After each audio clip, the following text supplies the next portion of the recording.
ഇന്നത്തെ കാലത്ത് നമുക്ക് എന്തെങ്കിലും ഒരു സംശയം ഉണ്ടായാൽ നമ്മളെ സഹായിക്കാൻ വേണ്ടി ഗൂഗിൾ ഉണ്ട്, അല്ലെങ്കിൽ ChatGPT ഉണ്ട്, അതുമല്ലെങ്കിൽ മറ്റ് അനേകം സെർച്ച് എഞ്ചിനുകൾ അവൈലബിൾ ആണ്.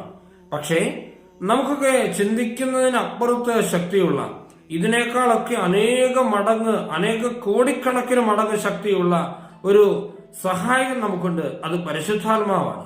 അതായത് ഓരോ കാര്യം ചെയ്യുമ്പോഴും ആത്മാവിനോട് സംസാരിച്ചത് ചെയ്താൽ, അങ്ങനെ ഒരു ശീലം നമ്മൾ വളർത്തിയെടുത്താൽ ജീവിതത്തിൽ വരുന്ന മാറ്റം വളരെ വിസ്മയനീയകരമായിരിക്കും. നമുക്കൊരിക്കലും സങ്കല്പിക്കാൻ പറ്റത്തില്ല.